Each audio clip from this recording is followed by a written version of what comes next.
and welcome to the Fancy Scientist podcast. Today, I'm going to talk to you about productivity. It's going to be a little bit more of a career-oriented podcast, but I want to say that this topic is actually really important in wildlife and conservation work, and it's really something that is overlooked, and that's why I'm talking about it. When I was in graduate school or even as a postdoc, I felt so overwhelmed with work to do. And I know that many other people out there feel exactly the same way. There's several reasons for this. One is that there's just a lot of problems to work on regarding wildlife and conservation.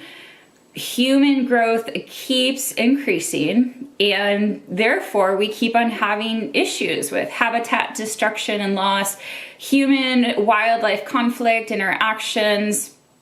We have, of course, climate change. So there are so many things for us to work on. But another big component to this is the support that we have, or I should say the lack of support. It's one thing if the problems are increasing, but you have the funding to be able to hire for a lot of positions, to be able to employ people to help solve these problems. But we don't have that in wildlife and conservation work. Our field is very poorly funded compared to other fields. And although the data and trends show that conservation nature jobs are increasing, they're not increasing at the same level as people who want to enter the career or graduate. I remember this was a big topic when I was in graduate school and President Bush was president, and there was a lot of conversation about government jobs not being filled. So people would retire, and rather than hire somebody new to get that government position, a new employment opportunity for somebody, they would actually close the position and divide the work amongst people who were already working there, or just put it all on another person. Another option that has been popular is unpaid work. So paying volunteers or having internships for positions that are really jobs in some cases, like full-blown jobs that should be paid for. Now, there's definitely instances where you can have an internship and stuff, but these are like really like positions that are career positions. So long story short, people in this field really have a lot to do. It's really important, therefore, that we be productive so that we can efficiently work on conservation problems and smartly work on conservation and wildlife problems. As many of you know, I am now an entrepreneur.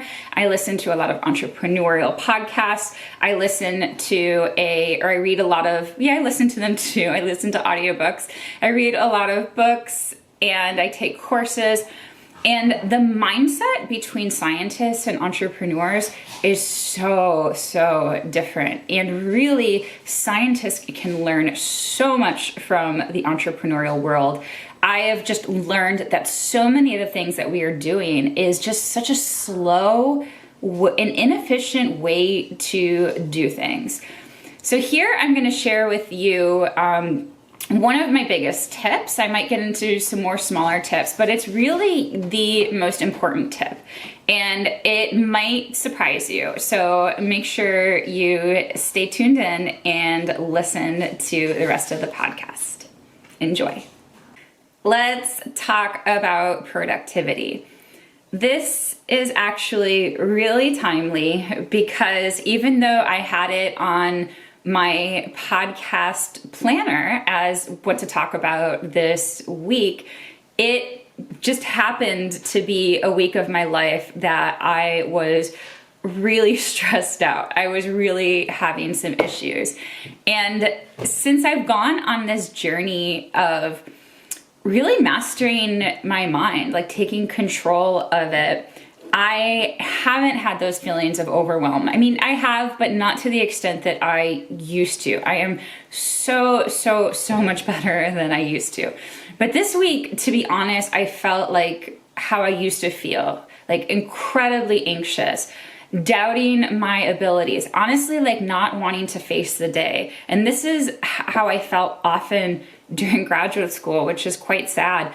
But I would wake up in the morning and felt like I had so much to do, and that it was so difficult for me to do that I just didn't even want to face it. Like I didn't even want to open up my planner or go to my computer and be bombarded with emails and just all of the tasks of my day that I had to do. So I started to feel that again this week. I'm much better now, and I'm much better because I am going to share with you today one of the major ways that I become productive and overcome any resistance that I'm feeling. I really could write a course on productivity, and actually I'm doing that soon, and I'm going to be offering it as one of my bonuses with a successful wildlife professional program that I offer. I'm going to be doing this, I think in a couple of weeks. I haven't nailed down the exact timeline yet, but if you're interested, make sure you go to my website, fancyscientist.com, and get signed up for the email newsletters. You'll receive updates about when that is going on. Also in my program, The Successful Wildlife Professional, I had a student ask me a form of this question, but she was really struggling with productivity and prioritization, and then also wanting to accomplish something that she wanted to, but she kept on putting it off. And I can definitely relate to this. Like something is important that you want to work on, but for some reason you don't do it. And there's a lot of like tips and tricks I could teach you. Like there's things that have to do with your energy level and the time of the day, and about like the Pomodoro method, where you like work 20 minutes and you take 5 minutes off and stuff like that. So I really could, and I'm going to talk about a lot of these things in my course, but really the nuts and bolts of productivity and working on something that you want to work on but are not working on for some reason, it has to do with your mind, and it has to do with overcoming resistance. So your brain has what a lot of people call like this monkey mind, where you're just like constantly thinking of all these different things. And evolutionarily, it has to deal with our fear of something out there that's going to harm us. And this helped us when we were living in more natural settings, where even though we live alongside wildlife now, a lot of us live in homes where wildlife just can't come in. So in the hunter-gatherer days, you were constantly looking out for that danger. Now, a lot of our problems are not I don't want to say made up, but they're not like life-threatening. It's, things like missing your deadlines or not getting your work done, things like that. And so we're constantly having these racing minds then thinking about these things because we don't have those basic fears anymore. I don't have to walk outside and worry if there's a tiger around the corner going to try to kill me. So my mind goes to worry about other things. Therefore, in order to be productive, you have to understand what is going on in your brain, and you have to conquer that. So this is something that I do to really set myself up for understanding the importance of what I want to do. And then this acts as a driver. A lot of people think that I am really motivated, really passionate. I get a lot of things done, And that's true, and I don't mean to toot my own horn. I am all those things. I am really motivated. I love creating content for you guys. I have so many different ideas. If you open up my Evernote, you'll see like hundreds of ideas for blog posts that I never got around. After I finished creating the Successful Wildlife Professional program, I have the kids program I fully want to develop. So I am constantly thinking of all these different things. Oh, I should add too, I was invited to write a children's book this month. So that is something else that I added on that's part of the reasons why I was feeling so overwhelmed, because I'm writing this children's book, which was super fun. I really love doing. And I actually was invited to help out with another children's book. So I was really debating if I should do that or not because I felt so overwhelmed, but I decided I wanted the experience. So I said yes to that. On top of that, I am shooting for The Proof is Out There again, which is a show on the History Channel. So I am going to be filming that next month and have some interviews with the producers coming up soon. I feel like I have a bunch on my plate. So I need to master my mind. And the reason why I am able to produce so much is because I really tap into the importance of what I am doing. And I constantly remind myself that. And I want to say that the motivation that I have, it's not like it just happened. It's not like I just sat here and like waited to be motivated. That is not how motivation works. Or maybe it is, but it's not an effective way to do things. So don't rely on motivation.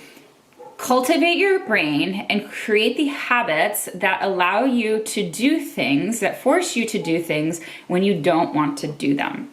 And we'll talk about how we do that. The first thing that I do, and I actually did this recently for my business, it was an exercise advised by my coach, and it's to go into, well, first you want to identify what you want. And then you want to go into why you want that. And you want to ask yourself that 7 times, and each time based on the answer that you gave before.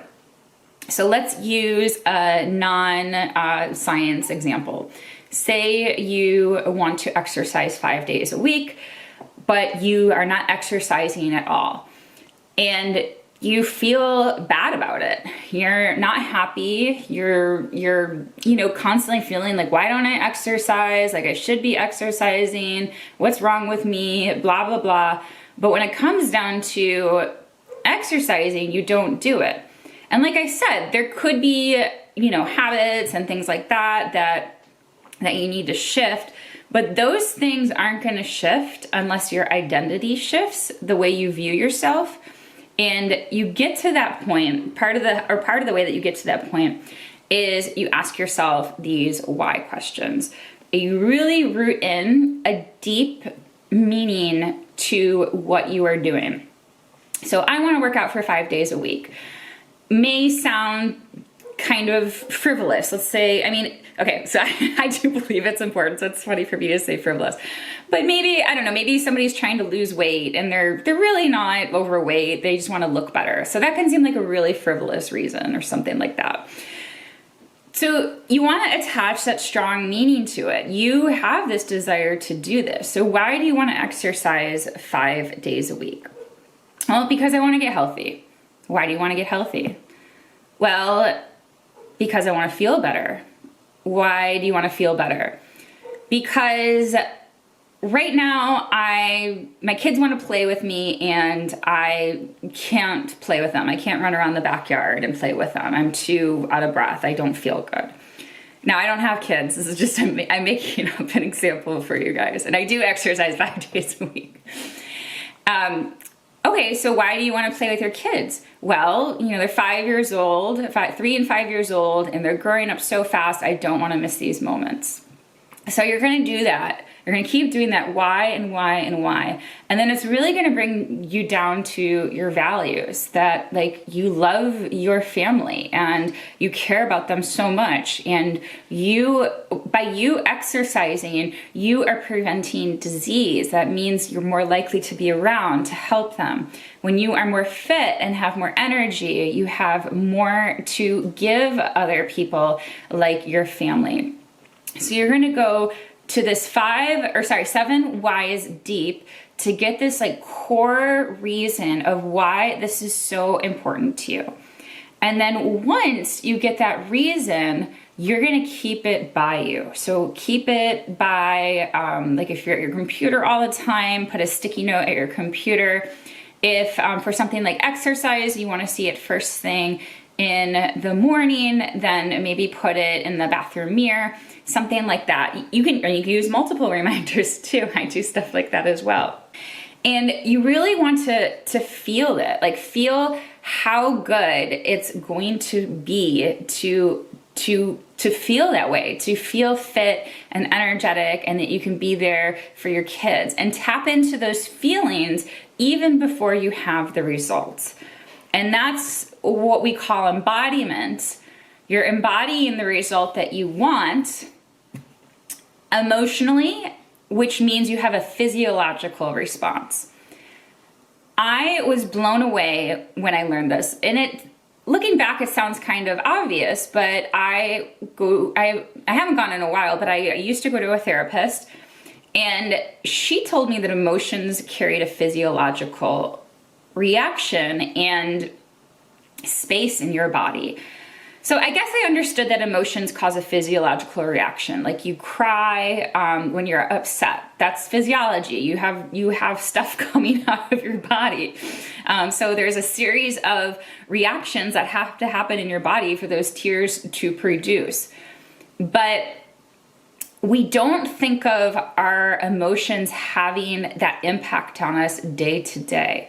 But we have feelings every single day. And our thoughts create our emotions. If we, therefore, are choosing thoughts that make us feel bad all the time, we are going to hold that in our bodies, and our bodies are going to feel bad. So by doing this why exercise and tapping into the feelings you want to cultivate, the vision you want to cultivate, you're going to release those chemicals that make you feel good, that light your brain up, that make you excited. You want to start seeing yourself as the type of person who exercises 5 days a week.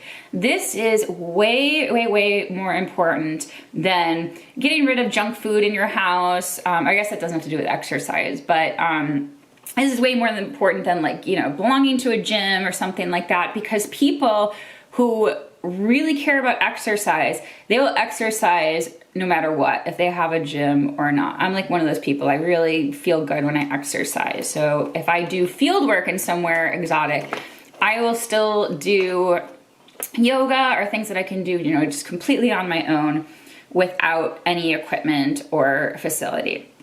So you want to attach pleasure, desire, positive benefits to the thing that you want. And you want this to become stronger than the gain that you're already getting by doing what you're not doing. Whenever we make a choice, even if it seems like a bad one, there's always a gain to it. It's called the second gain or the secondary gain. So for the exercise example, the gain that you're getting by not exercising is that temporary enjoyment of sleeping in, or maybe laying on the couch, watching TV, things like that. And my coach told me this, and I love this, that you're gonna feel hurt either way. So you get to choose what kind of hurt you want. With exercise, you're going to feel the pain of exercise. I mean, let's be honest. No matter what exercise you do, even if you're doing very gentle yoga, there's gonna be some level of discomfort. You're gonna stretch, or even just the habit change of, like giving up your TV So you're going to choose between two different hurts. The one kind of hurt is the discomfort, the pain that you might experience in exercise. I know I get out of breath and I really push myself sometimes, so that's the pain. Or you're going to get the pain of feeling bad and having that temporary moment of happiness on the couch, but then feeling awful about the way you feel about your body overall, and then also feeling shame for not doing it, feeling bad about not doing it. So again, we're talking about exercise here because it's a concrete example, but I would go to work and work on my manuscripts and just stare at the screen and like just think in my head, like, I don't want to do this right now. I have no motivation to do this. But when you train your brain to understand the why, to feel the good feelings of the manuscript being submitted, of it being out there, the blog posts, the cool research that you're doing, your whole why, what's it gonna do for you in the future, that is where the motivation and the discipline comes to work on what you said you want to work on. And again, there's tons of like little habits that we could get into, or even bigger habits to make you actually do the thing. But the most important thing is overcoming that resistance, and then you will be able to figure it out somehow. You'll go to a YouTube video, you'll look it up on the internet, you'll find a means, you'll find a coach to help you, you will figure it out.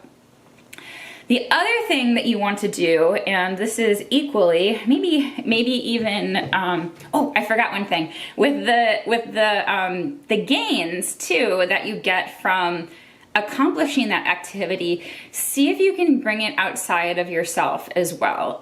So for the exercise example, how will exercise impact your family, your friends, your work?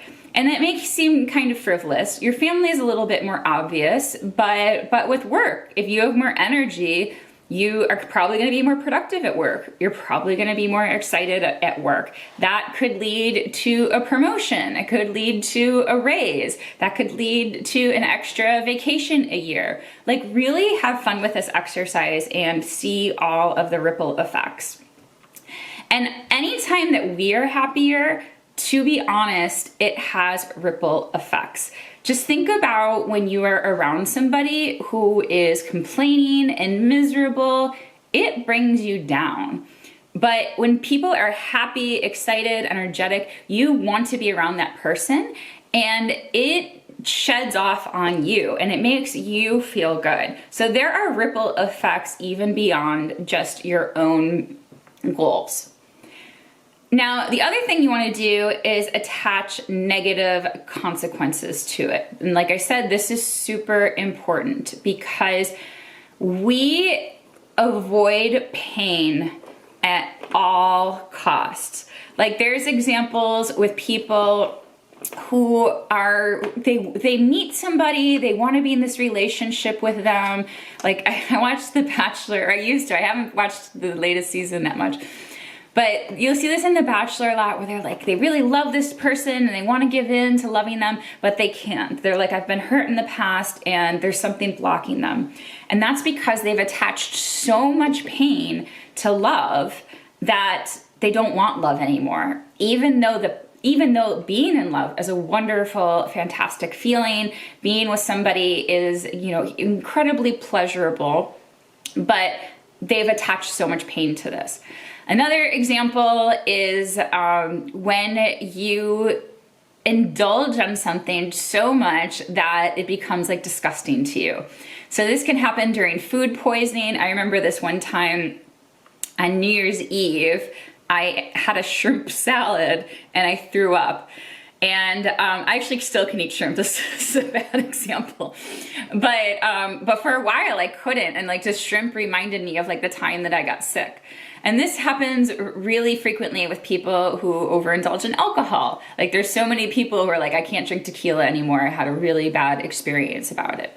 So they have attached so much negativity to that alcohol. They can drink vodka, they can drink gin, they can drink rum, they can drink anything else, but that tequila is so distasteful to them because they had that night of overindulging, which probably led to them throwing up a lot and really bad headaches the next day. So what you're going to do with the thing that you want to do is, if you don't do it, what are all the negative consequences that you can attach to it? And go deep here, like look further into your life. So if you don't exercise for a year, what is going to happen to you? Well, you're going to be in the same place. You're going to feel crappy. You're going to not feel good about yourself. And is that what you want? And keep doing that like 5, 10, 20 years. And then once you get to that many years, there might be legit health impacts that you might suffer from not adopting this habit today. So really attach these painful consequences to that. So you see that doing this new habit that you already want to do, you want to do it, you're just not doing it. Then when you see the negative consequences, that will be more of a motivating factor for you. So like I said, this has to do with exercise, but the whole point, and you're probably wondering like, okay, well, this is like habit forming and things like that. Yes, that's right. But the whole point is, I've seen so many people, and I've done this too, where you go to work and you just don't want to do the thing that you're supposed to do, or that ultimately you signed up to do. As I mentioned in graduate school, so many people have a hard time with their thesis. Like they don't want to work on it, but you signed up to get, or their dissertation, but whatever, both, it doesn't matter. But you signed up to get a dissertation, to get a PhD. So you want to do it. You're just struggling with it because of whatever meaning you attach to it. And we get to choose what meanings we attach to it. Like we can choose, this is hard, or a different meaning. I really hated data analysis, especially in R. And in my postdoc years, I started to change the way that I thought about data analysis because I was avoiding it like the plague. And data analysis is so important as scientists. And eventually you get to your study and you got to analyze data for your paper and you can't move any further. But I would procrastinate it and want to work on other things and wait until like the time was right until I wanted to work on data analysis. And that was holding me back. So that's why I'm teaching you to deal with your mind so that you can overcome that resistance and then work on the thing that you need to work on. So for data analysis, one thing that helped me was to reframe the way I thought about it. Because I felt like I had so much stuff to do, I would think, I need to do this at data analysis as fast as possible so I can get out as many papers as possible and get a job. But that wasn't working for me because I would do data analysis, I'd be missing a comma or have like, I don't know, something off in my code that was minuscule, and I'd spend hours or days on it and it wouldn't work and I would cry. I really would. I'd be so frustrated. I'd cry. So then I started flipping my perspective on it, and rather than seeing it as like, okay, I have to do this as fast as possible, I was like, I'm going to use this opportunity as a way to learn R and become better at data analysis. And I thought about it more as like practice sessions, even though it was not practice, it was really for research and my papers, but it took off that time pressure. Now the deadlines were still there. I still had deadlines, but I let go of them and made the focus, I am becoming better at R. This is teaching me how to use R and to do data analysis. And when there was a problem, I used it as an opportunity to learn. Oh, okay, that's why that's not working. It's really important to put this in the code, or this is the way the code works. And even if it took me hours or days to solve a problem, I started changing it into, cool, I figured that out. I am learning how to use this. I am getting better at using this. So we can attach whatever meaning we want to to our situation. And I choose to attach meanings that empower me and that make me want to do what it is that I value and believe is ultimately important for me to do. So those are the majority of the tips. And then another small tip that I'm going to give you to work on today. I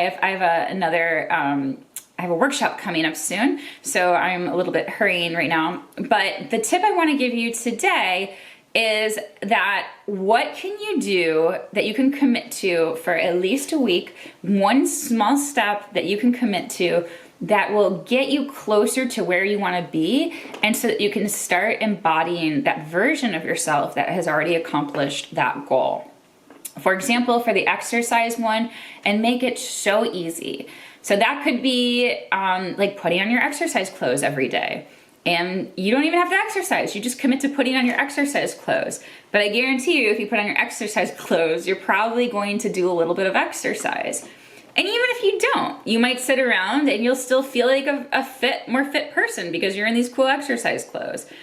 Or to do one push-up a day, or one crunch a day, or one stretch a day, something so easy that you build up the momentum and you start building up the habit to what it is, what you want to do. So don't go from 0 to 60. Take some really little baby steps in between to get there. So I know this was a little bit of a weird podcast for wildlife, conservation, nature, but I hope you use this to be able to overcome any issues that you're having. And especially with wildlife conservation, our issues are so tied up with our emotions. Not only because we care so much about what we're doing, we care about wildlife, we care about conservation, but also my experience, and I know a lot of others' experience as well, is we aren't really built up to feel good about ourselves. And so many of us have imposter syndrome.